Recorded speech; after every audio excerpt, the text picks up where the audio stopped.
Hi friends, welcome back to my channel. ഞാൻ നിങ്ങളുടെ സ്വന്തം അലീന. അപ്പോൾ ഇന്ന് ഞാൻ വന്നിട്ടുള്ളത് നമ്മുടെ ചാനലിൽ ഇട്ടിരുന്നൊരു സ്റ്റോറിയുടെ സെക്കൻഡ് പാർട്ടായിട്ടാണ്. അതിൻ്റെ ഫസ്റ്റ് പാർട്ട് കേൾക്കാത്തവർക്ക് അതിൻ്റെ ലിങ്ക് ഞാൻ ഡിസ്ക്രിപ്ഷനിലോ കമൻറ്റ് ബോക്സിലോ കൊടുത്തേക്കാം. അപ്പോൾ നമുക്ക് തുടങ്ങാം. കല്യാണം കഴിഞ്ഞു. അമ്മ വന്നു.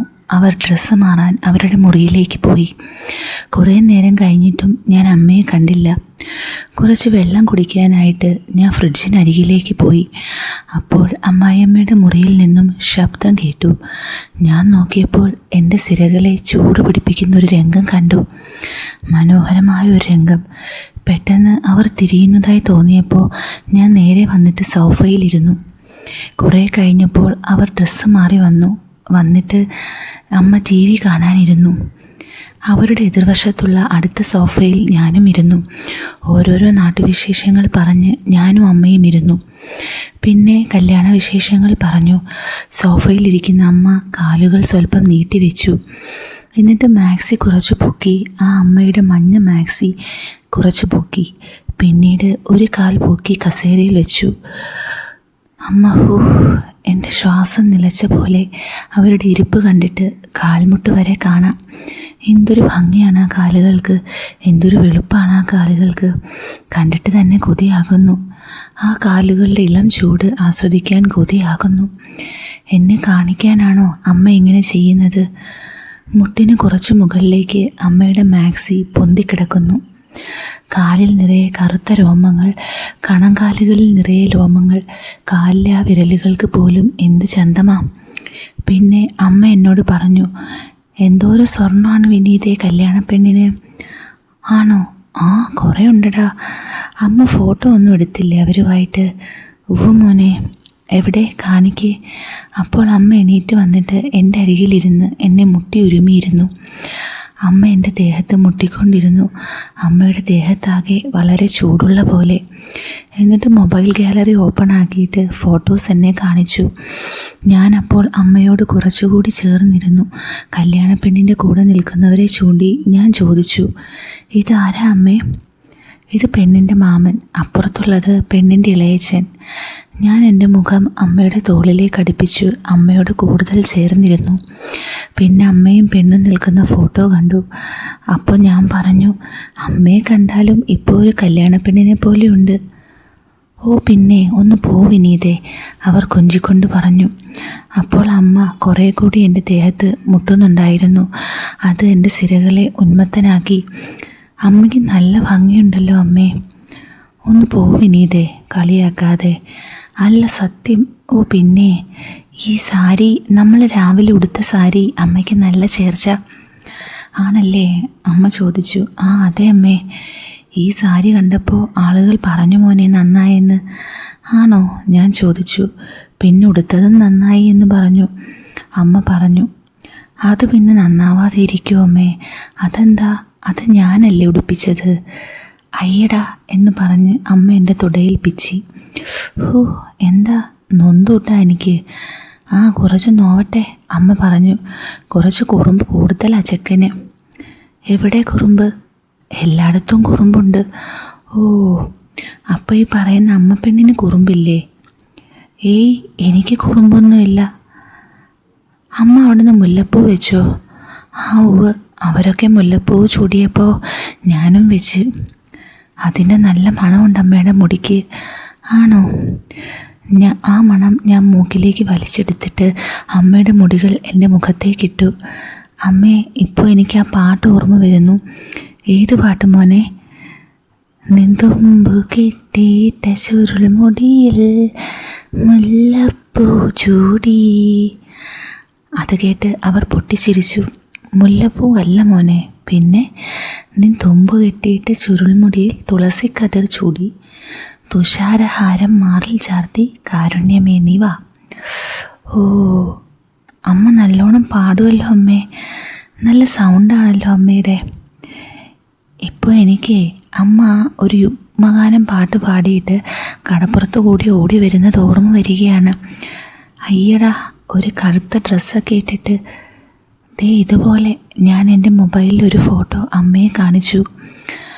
ആ ശരിയാണല്ലോ വിനീതേ, എന്നെപ്പോലെ ഉണ്ടല്ലോ അല്ലേ? ഞാൻ ഓടി വരുമ്പോൾ ഇതുപോലെ ആകുമോ? എൻ്റെ കാൽ അത്രയ്ക്ക് വലുതാണോ? പിന്നല്ലാതെ അമ്മയുടെ കാലും തുടയും പിന്നെന്താ, പിന്നെ എല്ലാം വലുതാ. ഷോ ഈ ചെക്കൻ, അവർ കൊഞ്ചിക്കൊണ്ട് പറഞ്ഞു. ഞാൻ ചെവിയിൽ ഒരു കുസൃതി പറഞ്ഞു. ഷോ വേണ്ടാത്തടത്തൊക്കെ ആ ചെക്കൻ്റെ നോട്ടം അല്ലേ എന്ന് പറഞ്ഞിട്ട് അവരെൻ്റെ തുടയിൽ പിച്ചി. അവരുടെ മുടി പിന്നെയും എടുത്ത് വിനീത് അവൻ്റെ ദേഹത്തേക്കിട്ടു. ഷോ എന്തൊക്കെ ഈ കാണിക്കുന്നത്? ആരേലും കണ്ടാലോ? എന്ത് ഇങ്ങനെ ചെയ്യുന്നത്? എന്താ മുടി ഇങ്ങനെ മുഖത്തേക്കിടുന്നത്? കണ്ടാലെന്താ, എൻ്റെ അമ്മായിയമ്മയുടെ അല്ലേ? ഒരു നാണോ ഇല്ല ഇപ്പോൾ ചെക്കന്, അമ്മ കൊഞ്ചിക്കൊണ്ട് പറഞ്ഞു. എന്നിട്ട് അമ്മ കൈകൾ പൊക്കി അഴിഞ്ഞ മുടി വാരി കെട്ടാൻ നോക്കി. എന്തിനാ ഇപ്പോൾ കൈകൾ പൊക്കിയത്? അത് മുടി കെട്ടാനാണ് മോനെ. മുടി അങ്ങനെ കിടന്നോട്ടമ്മേ, നല്ല മുല്ലപ്പൂവിൻ്റെ മണം ഉണ്ടല്ലോ അതിന്. ആ പെണ്ണങ്ങാനും എണീറ്റ് വന്നാലോ? ആര്? സുമ. അവൾ നല്ല ഉറക്കമാ, ഇപ്പോഴൊന്നും എണീക്കില്ല. അത് പറഞ്ഞപ്പോൾ അമ്മായിയമ്മയുടെ മുഖത്തൊരു തിളക്കം. പിന്നെ ആര് വരാനാ അമ്മ ഇങ്ങോട്ട് എന്ന് പറഞ്ഞ് അമ്മ നീട്ടി മൂളി. ആ നീട്ടിയ മൂളിൽ എനിക്കുള്ള ലൈസൻസ് ആണോ? അപ്പോൾ അവരുടെ കണ്ണിലൊരു തിളക്കം പോലെ. അവരുടെ ശരീരത്തിന് ചൂട് കൂടുന്നുവോ? വിനീത് പിന്നെ സാവിത്രി ദേവിയുടെ മുടി എടുത്തിട്ട് പറഞ്ഞു. കുറേ ഉണ്ടല്ലോ അല്ലേ? എന്ത് അമ്മയ്ക്ക് മുടി? ഇതിനേക്കാളും കൂടുതലുണ്ടായതാ മോനെ, ഇപ്പോൾ കുറേ കൊഴിഞ്ഞു പോയി. അതും പറഞ്ഞ് അവരവരുടെ മുടി മുന്നിലേക്ക് വലിച്ചിട്ടു. എന്നിട്ട് മുടി കൈകൾ കൊണ്ട് തലോടി. ഏതെണ്ണയാണ് തേക്കുന്നത്? വിനീത് ചോദിച്ചു. ഞാൻ ഉള്ളിയും ചെമ്പരത്തി ഇട്ടിട്ട് കാച്ചു. അപ്പോൾ ഞാൻ അവരുടെ പുറം കഴുത്തിൽ എൻ്റെ മൂക്ക് നീട്ടി ഒന്ന് മണപ്പിച്ചു. ഇത് കാച്ചിയ എണ്ണയുടെ മണം തന്നെ എന്ന് പറഞ്ഞു.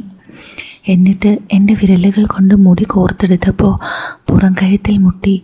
ഷോ അനങ്ങാതെ ഇരിക്കും മോനെ, ആ പെണ്ണങ്ങാനും വരും.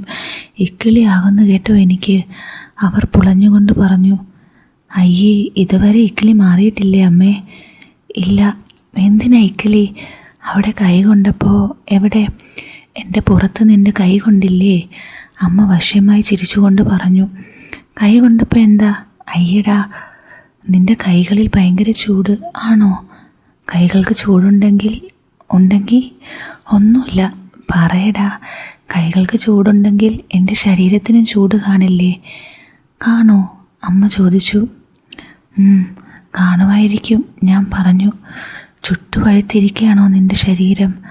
അറിയില്ലമ്മേ. എന്താ അറിയാത്തേ? അമ്മ കൊഞ്ചിക്കൊണ്ടൊരു ചോദ്യം.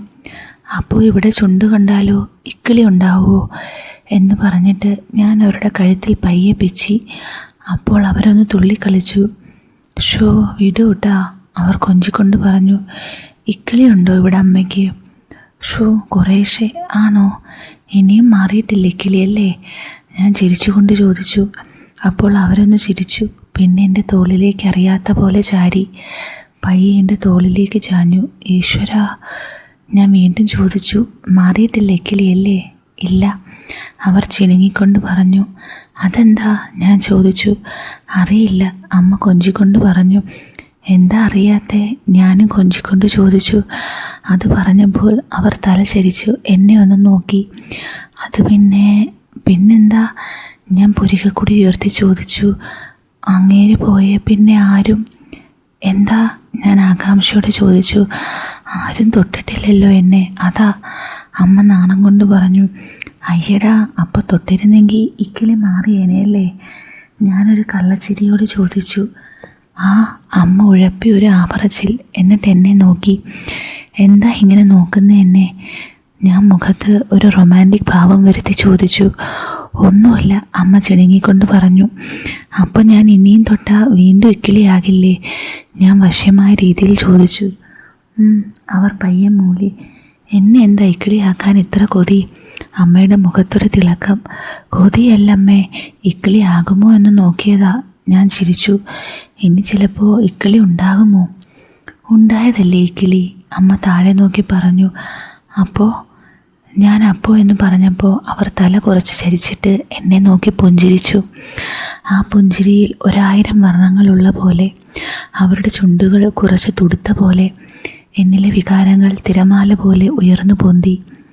നോക്കിക്കൂടെ ഉണ്ടാകുമോ എന്ന് അമ്മ എന്നോട് അപേക്ഷിക്കുന്ന പോലെ പറഞ്ഞു. എന്നാൽ നോക്കട്ടെ. ഞാൻ അമ്മയോട് ചേർന്ന് നിന്നു. ഇനി എന്തിനാ സമ്മതം ചോദിക്കുന്നത്? ഒരു പ്രാവശ്യം നോക്കാൻ സമ്മതം ചോദിച്ചില്ലല്ലോ. അത് പറയുമ്പോൾ ഒരാമ്പൽ പോലെ അവർ എന്നിലേക്ക് കൂടുതൽ കൂടുതൽ ചാഞ്ഞിരുന്നു. എൻ്റെ ശരീരമിടിപ്പ് കൂടിക്കൂടി വന്നു. അമ്മായിയമ്മ എന്നിലേക്ക് അടുക്കുന്നു. അവരുടെ ശരീരവും വിറയ്ക്കുന്നു. ശരീരത്തിൽ നിന്നും വിയർപ്പിൻ്റെ മണം എന്നിലേക്ക് വരുന്നു. മുടിയിലെ കാച്ചി എണ്ണയുടെയും മുല്ലപ്പൂവിൻ്റെയും മണം എന്നിലേക്ക് പ്രവഹിക്കുന്നു. ഉന്മാദമുളവാക്കുന്ന മണം. ഞാൻ പയ്യെ വിറയ്ക്കുന്ന കൈകളോടെ അവരുടെ അരയിലേക്ക് എൻ്റെ വലത് കൈ കൊണ്ടുപോയി. അവരൊന്ന് മൂളി. വേണ്ടാട്ടോ, അവർ കൊഞ്ചിക്കൊണ്ട് പറഞ്ഞു. ഞാൻ എൻ്റെ കൈകൾ കൊണ്ട് അവരുടെ വയറിനെ ചുറ്റിപ്പിടിച്ചു. എന്നിട്ട് എന്നിലേക്ക് അവരെ ചേർത്ത് പിടിച്ചു. വിടുന്നേ, ആ പെണ്ണെങ്ങാനും വന്നാലുണ്ടല്ലോ, അവർ പയ്യെ എൻ്റെ കാതിൽ പറഞ്ഞു. അവൾ ഉറക്കമാ. ആരെയും കണ്ടുകൊണ്ട് വരൂ കേട്ടോ, വിടുന്നേ, അവർ വിഫലമായി ചെറിയ എതിർപ്പ് പോലെ പറഞ്ഞു. അവരുടെ വിഫലമായ എതിർപ്പുകളെ വകവയ്ക്കാതെ ഞാൻ എന്നിലേക്ക് ചേർത്ത് തന്നെ നിർത്തി. ഞങ്ങൾ പരസ്പരം ഇമ വെട്ടാതെ നോക്കി നിന്നു. എൻ്റെ ദേഹത്തേക്ക് അവർ കൂടുതൽ ചാഞ്ഞിരുന്നു. ആ പെണ്ണെങ്ങാനും, അവർ പയ്യെ പറഞ്ഞു. അവരത് പറഞ്ഞപ്പോൾ ഞാൻ എൻ്റെ 2 കൈകൾ കൊണ്ടും അവരെ കെട്ടിപ്പിടിച്ചു. പെട്ടെന്നാണ് വാതിൽ തുറന്ന് സുമ പുറത്തേക്ക് വന്നത്. അവളെ കണ്ടതും ഞങ്ങൾ 2 പേരും ഒഴിഞ്ഞു മാറി. ഉറക്കച്ചടവോടെ അഴിഞ്ഞ മുടി വാരിക്കെട്ടി സുമ ചോദിച്ചു, എന്താ അമ്മയും മകനും? ഒന്നുമില്ല, അമ്മ കല്യാണ ഫോട്ടോസ് എല്ലാം കാണിക്കുകയായിരുന്നു എന്നെ. ആണോ, ഞാൻ ചായ എടുക്കട്ടെ 2 പേർക്കും എന്ന് പറഞ്ഞിട്ട് അവൾ അടുക്കളയിലേക്ക് പോയി. നിരാശയോടെ ഞങ്ങൾ 2 പേരും മുഖത്തോട് മുഖം നോക്കി. ഞാൻ രാത്രി വരട്ടെ, അവരുടെ കാതിൽ പയ്യെ ഞാൻ ചോദിച്ചു. എങ്ങോട്ട്? അവരെന്നോട് അറിയാത്ത പോലെ ഒരു ചോദ്യം.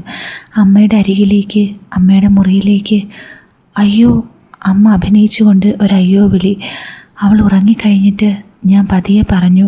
വേണ്ടാട്ടോ, അവർ കൊഞ്ചിക്കൊണ്ട് പറഞ്ഞു. അവർ അങ്ങനെ പറയുമ്പോഴും അവർക്ക് വേണം എന്നെനിക്ക് നന്നായി അറിയാം. സുമ അടുക്കളയിൽ പോയി ചായ കൊണ്ടുവന്ന് 2 പേർക്കും കൊടുത്തു. അവരുടെ ഇരിപ്പിലും അവരുടെ നോട്ടത്തിലും പന്തികേട് മണത്ത സുമയ്ക്ക് തോന്നി താനുള്ളതുകൊണ്ടാകും അവർക്ക് 2 പേർക്കും സൗകര്യമില്ലാത്തത് എന്ന്. കുറച്ചു നേരം താൻ മാറി നിന്നാൽ അവർക്ക് ആഘോഷിക്കാനാകുമല്ലോ എന്ന്. അപ്പോൾ സുമ പറഞ്ഞു, ചേട്ടാ, ഞാൻ ജിബിയുടെ വീട്ടിലൊന്ന് പോയിട്ട് വരാം. ഇപ്പോൾ എന്താ അവിടേക്ക് പോകുന്നത്? അവൾ ചെല്ലാൻ പറഞ്ഞു ചേട്ടാ, അതുകൊണ്ടാ. ഓക്കെ, എന്നാൽ നീ പോയിട്ട് വാ, ഞാൻ വരണോ കൂടെ? ഇവൾ വേണ്ടെന്ന് പറയണേ ദൈവമേ എന്ന് മനസ്സിൽ പ്രാർത്ഥിച്ചുകൊണ്ടാണ് എൻ്റെ ചോദ്യം. വേണ്ട, ഏട്ടൻ ഇവിടെ ഇരുന്നോ, അമ്മയ്ക്ക് കൂട്ടായിട്ട്. അവൾ അകത്ത് പോയി ചുരിദാറിട്ടിട്ട് വന്നു. ഓക്കെ, എന്നാൽ ഞാൻ പോയി വരാം. അവൾ ഇറങ്ങാൻ നേരം ഒന്നുകൂടി പറഞ്ഞു, ഞാൻ വരാൻ ചിലപ്പോൾ വൈകിയാൽ ഏട്ടനെ വിളിക്കാം. ഓക്കെ, ഞാൻ ചായ എടുത്ത് കുടിച്ചു. ചായക്ക് കടിക്കാനൊന്നും ഇല്ലേ അമ്മേ? ഇല്ല. നല്ല വിശപ്പുണ്ടല്ലോ അമ്മേ. അയ്യടാ, ഒരു വിശപ്പുകാരൻ വന്നിരിക്കുന്നു. അമ്മ ഒരു ഇളി. അമ്മയ്ക്ക് വിശക്കുന്നില്ലേ? ഞാൻ ഒളി കണ്ടിട്ട് ചോദിച്ചു. അത് പറഞ്ഞപ്പോൾ അവരെന്നെ ഒന്ന് നോക്കി. പറയമ്മേ. ഉണ്ടേ മോൻ മാറ്റിത്തരുമോ എൻ്റെ വിശപ്പ്? പിന്നില്ലാതെ, അതിനല്ലേ ഞാൻ. അയ്യടാ, അമ്മ വകയൊരു കൊഞ്ചൽ. ഞാൻ മാറ്റട്ടെ വിശപ്പ് എന്ന് പറഞ്ഞിട്ട് ഞാൻ അവരുടെ മുഖം പിടിച്ച് എന്നിലേക്ക് തിരിച്ചു. വേണ്ടാട്ടോ, അവർ വീണ്ടും കൊഞ്ചിക്കൊണ്ട് പറഞ്ഞു. കതക് തുറന്നു കിടക്കുക, ആരേലും വന്നാലോ? അവർ വിക്കി പറഞ്ഞു. എന്നാൽ പോയി അടച്ചിട്ട് വാ, ഞാൻ പറഞ്ഞു. തിരിഞ്ഞു നടന്ന അവരുടെ അഴക് ഞാൻ കൊതിയോടെ നോക്കി. നടന്നു പോകുമ്പോൾ സാവിത്രി ദേവി തിരിഞ്ഞു നിന്ന് ഒന്ന് പുഞ്ചിരിച്ചു. ചെറിയ ഒരു കള്ളച്ചിരി ചിരിച്ച് നടന്നു. അവർ നടക്കുമ്പോൾ പ്രത്യേക ചന്തം. അവർ പോയി ഹാളും അടുക്കളയും അടച്ചിട്ട് വന്നു. അപ്പോഴേക്കും ഞാൻ എൻ്റെ റൂമിലേക്ക് പോയി. അവർ വന്നിട്ട് എന്നെ കാണാതെ ആയപ്പോൾ വിളിച്ചു, വിനീതേ എവിടാ? ഞാനിവിടെ ഉണ്ട്. എവിടെ? എൻ്റെ റൂമിലുണ്ട്. അമ്മ ഇങ്ങോട്ട് വരൂ, ഞാൻ വിളിച്ചു പറഞ്ഞു. അവരെൻ്റെ റൂമിൻ്റെ വാതിൽക്കൽ വന്നിട്ട് നിന്നു. എന്താ അവിടെ നിന്നത്? ഞാൻ ചോദിച്ചു. അകത്തേക്ക് വരൂ. അവർ വിക്കി. ഞാൻ വരണോ? വരൂന്നേ, ഞാൻ ക്ഷണിച്ചു. അവരകത്തേക്ക് വന്നു. എൻ്റെ കട്ടിലിന് സമീപം നിന്നു. എന്താ ഇങ്ങനെ നിൽക്കുന്നത്? ഇവിടെ ഇരിക്കൂന്നേ. അവർ വന്നിട്ട് എൻ്റെ അരികിലിരുന്നു. അപ്പോഴും അവരുടെ മുഖത്ത് ഒരു ഭയം എനിക്ക് കാണാൻ കഴിഞ്ഞു. താഴേക്ക് കുമ്പിട്ട് തല താഴ്ത്തിയിരിക്കുന്ന അവരുടെ താടിയിൽ പിടിച്ച് ഞാൻ എന്നിലേക്ക് തിരിച്ചു. അവരിപ്പോൾ എൻ്റെ കണ്ണിലേക്ക് നോക്കി. ഇപ്പോൾ ആ കണ്ണിൽ ഒരു നാണം പോലെ. അപ്പോൾ ഈ സ്റ്റോറിയുടെ ബാക്കി പോർഷൻ ഞാൻ നമ്മുടെ ടെലിഗ്രാം ചാനലിലായിരിക്കും ഇടുന്നത്. അപ്പോൾ നിങ്ങൾക്കത് വേണമെന്നുണ്ടെങ്കിൽ ഈ സ്റ്റോറിക്ക് കമൻറ്റ് ചെയ്യുക. നല്ല ഹൈപ്പ് ഉണ്ടെങ്കിൽ ഞാൻ ഉറപ്പായിട്ടും ഇടുന്നതായിരിക്കും. അപ്പം നമുക്ക് അത് വേറൊരു സ്റ്റോറിയായിട്ട് ഉടനെ കാണാം. With love, Aleena.